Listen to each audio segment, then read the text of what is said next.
Quantum numbers क्या होती हैं, क्वांटम नंबर्स के बारे में इलेक्ट्रॉन की कौन कौन सी जानकारियाँ प्राप्त होती हैं, वह कौन सी क्वांटम नंबर है जैसे कि बाद में इलेक्ट्रॉन की पोजीशन को प्राप्त करने के लिए जोड़ा गया। आइए आज के इस वीडियो लेक्चर में इन सब की स्टडी करते हैं।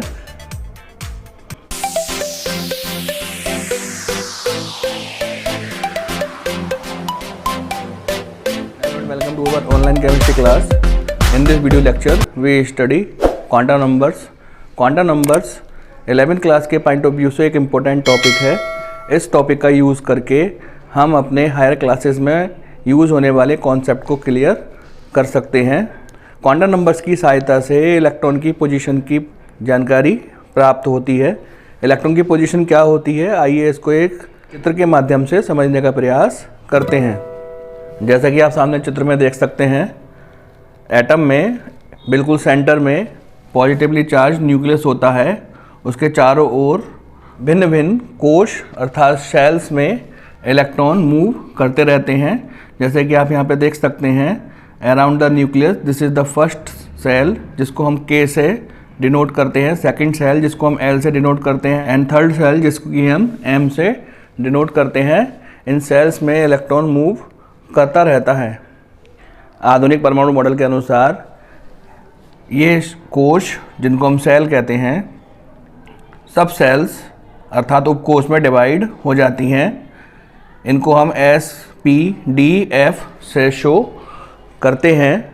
ये जो सब सेल्स हैं ये ऑर्बिटल्स अर्थात कक्षक में चेंज हो जाती हैं, डिवाइड हो जाती हैं।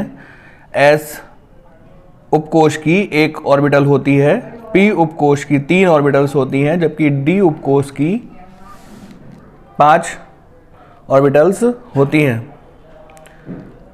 आधुनिक परमाणु मॉडल के अनुसार हम जानते हैं number of shell equal to number of sub shell. Around the nucleus जितनी सेल्स होती हैं उतनी ही सब सेल्स होती हैं। जैसे हम यहाँ पे इसको चित्र के द्वारा प्रदर्शित कर सकते हैं कि हमारी फर्स्ट सेल है, इसमें एक ही सब सेल होगी, जबकि L सेकंड सेल है, इसमें 2 सब सेल होंगी। M तीसरी सेल है, इसमें 3 सब सेल्स होंगी। हर सेल की फर्स्ट सब सेल को हम S से रिप्रेजेंट कर देंगे, जबकि सेकंड सब सेल को हम P से रिप्रेजेंट करेंगे। क्योंकि यहाँ पर फर्स्ट सेल में केवल एक ही सब सेल है तो यहाँ पर P सब सेल नहीं होगी। इसी प्रकार यहाँ पर दूसरी सेल में 2 सब सेल होंगी S एंड P, जिसको हम डिस्टिंग्विश करने के लिए 2S 2P बोल देंगे। और यहाँ पर 3 सब सेल होंगी 3S 3P 3D। इसी प्रकार जो चौथी सेल होगी उसमें भी 4 सब सेल होंगी 4S 4P 4D 4F। इसी प्रकार से 5वीं सेल में 5 सब सेल होंगी जिनको हम 5S 5P 5D 5F और 5G बोल सकते हैं। लेकिन यहाँ पर यह स्पष्ट करना आवश्यक है कि जो G सब सेल होती है वो हमको दिखाई नहीं देती है, उसके बारे में अधिक जानकारी अभी प्राप्त नहीं हो चुकी है।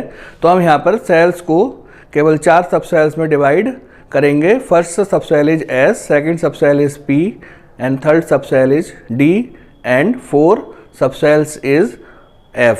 ये सब सेल्स ऑर्बिटल्स में पुनः डिवाइड हो जाती हैं। जैसा कि आप सामने चित्र में देख रहे हैं, इन सब सेल्स को हमने ऑर्बिटल्स में डिवाइड कर दिया है, जिनको हमने एक रेक्टेंगुलर बॉक्स से शो किया है। 1S 2S और 3S को एक रेक्टेंगुलर बॉक्स से शो किया गया है, जबकि 2P और 3P को 3 रेक्टेंगुलर बॉक्स से शो किया गया है, जबकि 3D ऑर्बिटल को 5 सब सेल से शो किया गया है। अब यहाँ पर यदि हमको 5th इलेक्ट्रॉन की पोजीशन को पता लगाना है तो हमें पता होना चाहिए कि वह कौन सी शेल में है, कौन सी सब सेल में है और कौन से ऑर्बिटल में वह मूव कर रहा है। इस पोजीशन को पता लगाने के लिए हम जिन नंबर्स का यूज़ करते हैं उनको हम क्वांटम नंबर्स कहते हैं। क्वांटम नंबर के फर्स्ट सेशन में हमको ये जानकारी हो गई कि क्वांटम नंबर का यूज़ करके हम इलेक्ट्रॉन की पोजीशंस अर्थात उसकी सेल, सबसेल और ऑर्बिटल में पोजीशन की जानकारी प्राप्त करते हैं। आइए क्वांटम नंबर के सेकंड सेशन की ओर बढ़ते हैं। सामने आप ग्रीन बोर्ड पर क्वांटम नंबर की डेफिनेशन लिखी हुई देख सकते हैं। वह संख्याएं जिनकी सहायता से इलेक्ट्रॉन की स्थिति का ज्ञान होता है क्वांटम संख्याएं कहलाती हैं। Those numbers which explain the position of electron are called quantum numbers. तो क्वांटम नंबर की सहायता से हम इलेक्ट्रॉन की स्थिति का ज्ञान करते हैं कि वह कौन सी कोश में है, कौन से उपकोश में है, कौन से कक्षक में है और उस कक्षक में उसका स्पिन किस प्रकार है। इन सब को ज्ञात करने के लिए हम 4 क्वांटम नंबर्स का यूज़ करते हैं, जैसे कि आप सामने ग्रीन बोर्ड पर लिखा हुआ देख सकते हैं। पहली क्वांटम संख्या मुख्य क्वांटम संख्या है, इसको प्रिंसिपल क्वांटम नंबर कहते हैं और स्मॉल n से इसको रिप्रेजेंट करते हैं। दिगांशी क्वांटम संख्या ये दूसरी क्वांटम संख्या है, इसको एजीमुथल क्वांटम नंबर बोलते हैं, इसको L से डिनोट करते हैं। थर्ड वन इज चुंबकीय क्वांटम संख्या, इसको मैग्नेटिक क्वांटम नंबर बोलते हैं और M से प्रदर्शित करते हैं। इसी प्रकार लास्ट वन इज चक्रण क्वांटम संख्या, इसको हम स्पिन क्वांटम नंबर कहते हैं और स्मॉल s से रिप्रेजेंट करते हैं। इस प्रकार हमारा यहाँ पर सेकंड सेशन कंप्लीट होता है। थर्ड सेशन में हम इन क्वांटम नंबर्स की डिटेल से स्टडी करेंगे। अपने थर्ड सेशन की ओर चलते हैं। थर्ड सेशन में हम प्रत्येक क्वांटम संख्या का डिटेल से स्टडी करेंगे।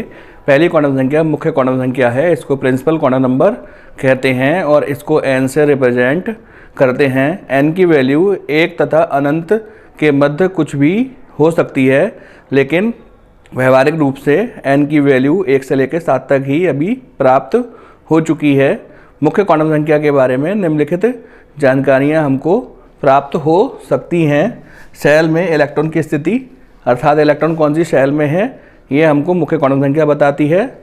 सेल में इलेक्ट्रॉन की ऊर्जा, एक पर्टिकुलर सेल में इलेक्ट्रॉन की कितनी ऊर्जा है, ये हमको मुख्य क्वांटम संख्या से ज्ञात हो जाता है। तथा सेल की त्रिज्या, जिस सेल में इलेक्ट्रॉन मूव कर रहा है उस सेल की न्यूक्लियस के सेंटर से क्या रेडियस है, इसकी जानकारी हमको मुख्य क्वांटम संख्या से हो जाती है। आइए सेकंड क्वांटम संख्या की स्टडी करते हैं। सेकंड क्वांटम संख्या को हम दिगंशी क्वांटम संख्या कहते हैं या इसको अंग्रेजी में एजीमुथल क्वांटम संख्या कहते हैं। इसको L से प्रदर्शित करते हैं। L का मान प्रत्येक उपकोष के लिए निश्चित होता है, जैसे कि आप सामने देख सकते हैं। S उपकोष के लिए L की वैल्यू 0 होती है। इसी प्रकार P उपकोष के लिए L की वैल्यू 1 होती है, D उपकोष के लिए L की वैल्यू 2 और F उपकोष के लिए L की वैल्यू 3 होती है। दिगंशी क्वांटम संख्या से हमको निम्नलिखित जानकारियाँ प्राप्त होती हैं। इलेक्ट्रॉन की उपकक्षा में स्थिति, अर्थात इलेक्ट्रॉन कौन सी उपकक्षा में है।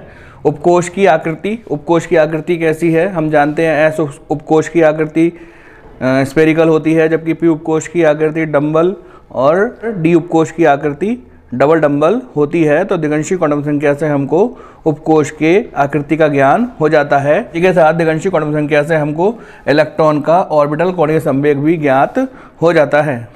दिगंशी क्वांटम संख्या को पढ़ते समय हमें निम्नलिखित 2 नोट्स ध्यान रखने होते हैं। पहला नोट हमको L तथा N में संबंध बताता है। L अर्थात दिगंशी क्वांटम संख्या और N मुख्य क्वांटम संख्या में क्या संबंध है, तो आप सामने ग्रीन बोर्ड पर देख सकते हैं। L बराबर 0 से n-1 तक।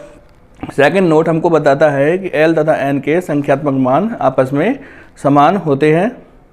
इस नोट को आप सामने एक एग्जाम्पल के द्वारा स्पष्ट कर सकते हैं। जैसे आप यहाँ पर 7n का इलेक्ट्रॉनिक कॉन्फ़िगरेशन बना हुआ देख रहे होंगे, 1s2, 2s2 एंड 2p3। इस इलेक्ट्रॉनिक विन्यास से आपको ये पता चल गया होगा कि पहला और दूसरा इलेक्ट्रॉन 1s में है, तीसरा चौथा इलेक्ट्रॉन 2s में है, जबकि पाँचवा छठा सातवां इलेक्ट्रॉन 2p में है। यदि हमको पहले इलेक्ट्रॉन की दोनों क्वांटम संख्याओं के बारे में पता लगाना होगा तो हम बता सकते हैं कि पहला इलेक्ट्रॉन 1s में है। ये जो नंबर है ये n को रिप्रेजेंट करता है, अर्थात मुख्य क्वांटम संख्या इसकी 1 हो गई। इसी प्रकार चूंकि ये s ऑर्बिटल में है और s ऑर्बिटल के लिए l की वैल्यू फिक्स होती है, तो हम कह सकते हैं कि पहले इलेक्ट्रॉन के लिए पहली क्वांटम संख्या का मान 1 है, अर्थात n का मान 1 है, जबकि दूसरी क्वांटम संख्या अर्थात दिगंशी क्वांटम संख्या की वैल्यू 0 है। इसी प्रकार से यदि हम 7n के लास्ट इलेक्ट्रॉन की चारों क्वांटम संख्याओं के बारे में ज्ञात करना चाहें तो हमें पता है कि 7th इलेक्ट्रॉन 2p में है। यहाँ पर p के आगे ये जो 2 लिखा हुआ है ये मुख्य क्वांटम संख्या को प्रदर्शित करता है और p के लिए l की वैल्यू निश्चित होती है। तो हम कह सकते हैं कि लास्ट इलेक्ट्रॉन की सेकंड क्वांटम नंबर 1 है। यदि हम नोट नंबर 1 को समझना चाहते हैं तो हम इस एग्जाम्पल के द्वारा समझ सकते हैं, जिसमें हमने n की वैल्यू 2 ले रखी है और l की वैल्यू हमने इस सूत्र की सहायता से ज्ञात की। तो सूत्र हमने यहाँ पर 0 से n-1 तक लगाया, तो इस प्रकार से l के वैल्यू हमको 0 और 1 प्राप्त होती है। तो नोट नंबर 2 में जो लिखा है l तथा n के संख्यात्मक मान आपस में बराबर होते हैं। तो यहाँ पर हम देख सकते हैं कि यदि n की वैल्यू 2 होती है तो l की वैल्यू भी 2 हमको प्राप्त हो जाती है। आप सामने एग्जाम्पल के द्वारा समझ सकते हैं, यदि n की वैल्यू 2 है तो l की वैल्यू भी 2 होगी, जो कि 0 और 1 होगी। इसी प्रकार यदि n की वैल्यू 3 है तो l की वैल्यू भी 3 होगी, 0, 1 और 2। तो हम कह सकते हैं n और l के संख्यात्मक मान आपस में समान होते हैं। यहाँ पर यह बात ध्यान देने योग्य है, जब आपसे न्यूमेरिकल में पर्टिकुलर n की वैल्यू दे करके l की वैल्यू पूछी जाएगी तो आप यहाँ पर ये वाले सूत्र l बराबर 0 से n-1 तक का यूज़ करेंगे।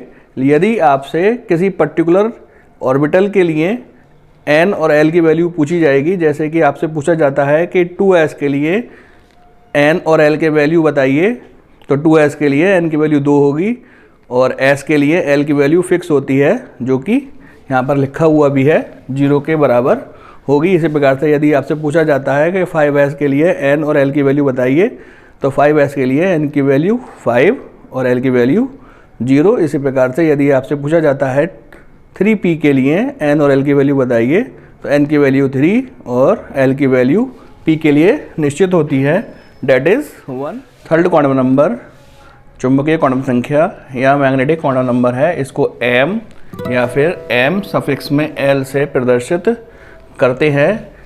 m की वैल्यू l पर निर्भर करती है। m और l में निम्नलिखित संबंध है, m बराबर -l से +l तक। इस प्रकार हम कह सकते हैं कि l के लिए m के संख्यात्मक मान 2l+1 होते हैं। चुंबकीय क्वांटम संख्या को हम विन्यास क्वांटम नंबर या फिर ओरिएंटेशन क्वांटम नंबर भी कहते हैं। m की वैल्यू l पर डिपेंड करती है। आपने देखा कि m बराबर -l से +l तक। इसको हम इस प्रकार से समझ सकते हैं। s उपकोष के लिए l की वैल्यू 0 होती है, तो m की वैल्यू 0 और s उपकोष को एक रेक्टेंगुलर बॉक्स से प्रदर्शित करते हैं। इसी प्रकार से p उपकोष के लिए l की वैल्यू 1 होती है, तो m की वैल्यू -1 से +1 तक। इस प्रकार से -1, 0 और +1। हम जानते हैं कि p उपकोष 3 रेक्टेंगुलर बॉक्स से प्रदर्शित किया जाता है। यदि इलेक्ट्रॉन इस वाले रेक्टेंगुलर बॉक्स में होता है तो हम कह सकते हैं m की वैल्यू -1 होगी। इसी प्रकार से यदि इस वाले रेक्टेंगुलर बॉक्स में इलेक्ट्रॉन हुआ तो हम m की वैल्यू को 0 बोल देंगे, और इस वाले रेक्टेंगुलर बॉक्स में यदि इलेक्ट्रॉन हुआ तो हम m की वैल्यू को +1 कह सकते हैं।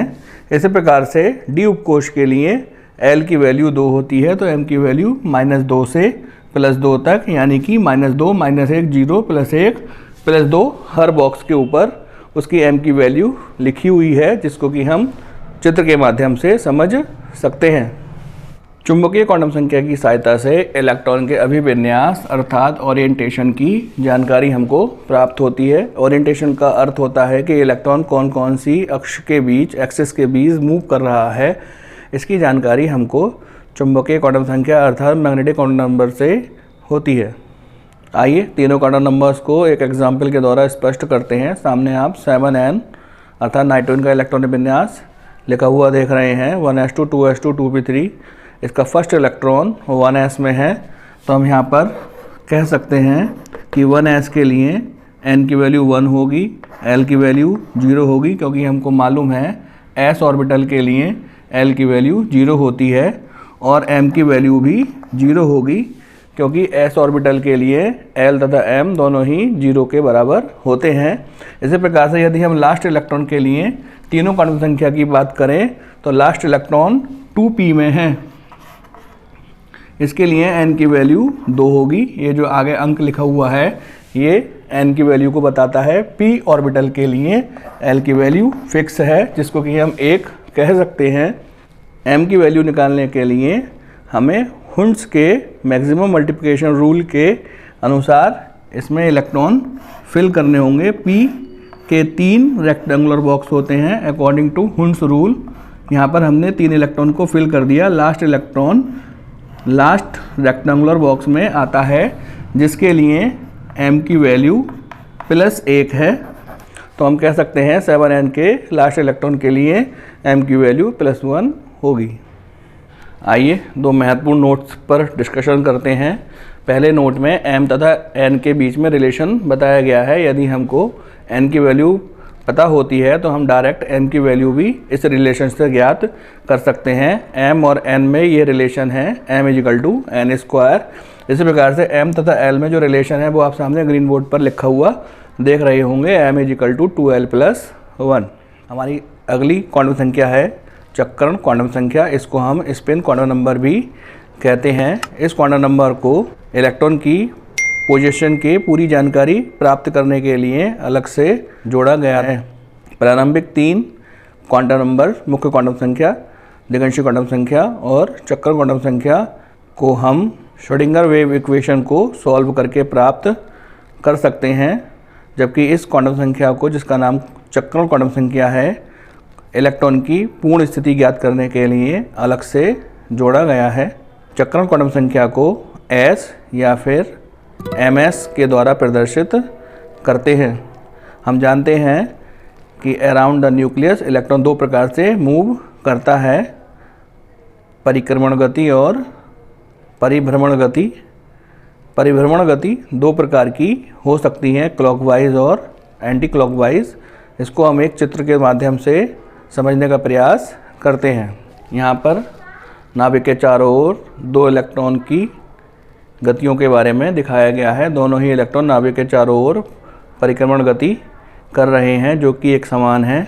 जबकि दोनों परिक्रमण गति के साथ साथ अपनी एक्सिस पर भी घूम रहे हैं। अपनी एक्सिस पर घूमने को हम परिभ्रमण गति कहते हैं। परिभ्रमण गति 2 प्रकार की हो सकती है, क्लॉकवाइज।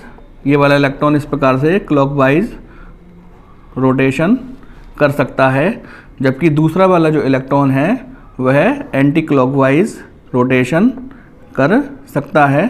अतः हम कह सकते हैं भ्रमण गति अर्थात रोटेशन 2 प्रकार का होता है, क्लॉकवाइज जिसको हम दक्षिणावर्त कहते हैं और एंटी क्लॉकवाइज जिसको हम वामावर्त कहते हैं। यही कारण है कि चक्र संख्याएं भी 2 प्रकार की होती हैं, जिनको हम +1/2 और -1/2 नंबर से प्रदर्शित करते हैं। सामने आप ग्रीन बोर्ड पर देख सकते हैं, यदि परिभ्रमण गति दक्षिणावर्त क्लॉकवाइज है तो हम उसको +1/2 से प्रदर्शित करेंगे और इसका चिन्ह ऊपर को तीर का चिन्ह होगा। जबकि यदि इलेक्ट्रॉन वामावर्त गति कर रहा है अर्थात एंटी क्लॉकवाइज गति कर रहा है तो हम चक्र क्वांटम संख्या को -1/2 लिखेंगे, जिसको हम नीचे तीर का मुंह लगा करके प्रदर्शित करेंगे। इस प्रकार हमने समझा कि चक्र क्वांटम संख्या के द्वारा इलेक्ट्रॉन के परिभ्रमण अर्थात रोटेशन का ज्ञान होता है। इलेक्ट्रॉन का रोटेशन 2 प्रकार का होता है, क्लॉकवाइज और एंटी क्लॉकवाइज, जिसको हम ऊपर के तीर का चिन्ह लगाकर और नीचे को तीर लगा करके प्रदर्शित करते हैं। अतः चक्र क्वांटम संख्या अर्थात स्पिन क्वांटम नंबर की वैल्यू 2 प्रकार की होती है, +1/2 और -1/2। यदि इलेक्ट्रॉन क्लॉकवाइज मोशन कर रहा है, रोटेशन कर रहा है, तो हम चक्र क्वांटम संख्या को +1/2 से प्रदर्शित करेंगे। और यदि इलेक्ट्रॉन एंटी क्लॉकवाइज मोशन कर रहा है, रोटेशन कर रहा है, तो हम चक्र क्वांटम संख्या को -1/2 से प्रदर्शित करेंगे। आइए कुछ एग्जाम्पल्स के द्वारा क्वांटम संख्या को समझने का प्रयास करते हैं। सामने मैंने यहाँ पर एक एग्जाम्पल 7n नाइट्रोजन का इलेक्ट्रॉन विन्यास बनाया है, 1s2 2s2 2p3। First electron 1s में है, जबकि सेकंड इलेक्ट्रॉन भी 1s में ही होगा। इसी प्रकार से थर्ड और फोर्थ इलेक्ट्रॉन 2s में है, जबकि फिफ्थ, सिक्स्थ और सेवन्थ इलेक्ट्रॉन 2p में है। यदि हम फर्स्ट इलेक्ट्रॉन की चारों क्वांटम संख्या निकालें तो हम बता सकते हैं कि फर्स्ट इलेक्ट्रॉन 1s में है। आगे जो ये अंक लिखा है वह मुख्य क्वांटम संख्या को प्रदर्शित करता है। s के लिए l की वैल्यू निश्चित होती है जो कि 0 होती है। यदि l बराबर 0 होगा तो m बराबर भी 0 होगा। चक्र क्वांटम संख्या को ज्ञात करने के लिए हमें s का बॉक्स बनाना होगा और उसमें पहले इलेक्ट्रॉन को हुंड के नियम से भरना होगा। चूँकि इस इलेक्ट्रॉन का मुंह ऊपर की ओर है तो हम कह सकते हैं इसके लिए चक्र क्वांटम संख्या प्लस 1/2 के बराबर होगी।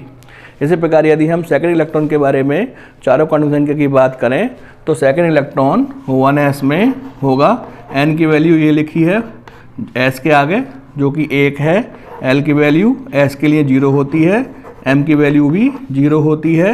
यदि हम चक्र क्वांटम संख्या की बात करें तो उसके लिए हमें s का बॉक्स बनाना होगा। हम जानते हैं कि दूसरा इलेक्ट्रॉन हुंड के नियम के अनुसार नीचे को मुंह वाला होगा तो इसकी चक्र क्वांटम संख्या -1/2 होगी। इसी प्रकार यदि हम लास्ट इलेक्ट्रॉन की बात करें तो लास्ट इलेक्ट्रॉन 2p में होगा। इसके लिए n की वैल्यू 2, l की वैल्यू p के लिए निश्चित होती है 1। यदि हम m और s की वैल्यू अर्थात चुंबकीय क्वांटम संख्या और चक्र क्वांटम संख्या की बात करें तो हमें p का बॉक्स बनाना होगा। हम जानते हैं p के 3 बॉक्स होते हैं, उनमें इलेक्ट्रॉन को हुंड के नियम से भरना होगा। तो यहाँ पर जो लास्ट इलेक्ट्रॉन है p का थर्ड वो लास्ट बॉक्स में होगा और उसका मुंह ऊपर की ओर होगा। हम जानते हैं लास्ट बॉक्स के लिए m की वैल्यू +1 होती है। चूँकि इसका मुंह ऊपर की ओर है अतः चक्र क्वांटम संख्या +1/2 के बराबर होगी। इस प्रकार हम अन्य एग्जाम्पल के द्वारा भी क्वांटम संख्या को समझ सकते हैं। यदि आपको कोई क्वेश्चन समझना है, यदि आपको कोई पॉइंट्स क्लियर नहीं हुआ तो आप व्हाट्सएप नंबर पर या फिर कमेंट सेक्शन में कमेंट करके पूछ सकते हैं।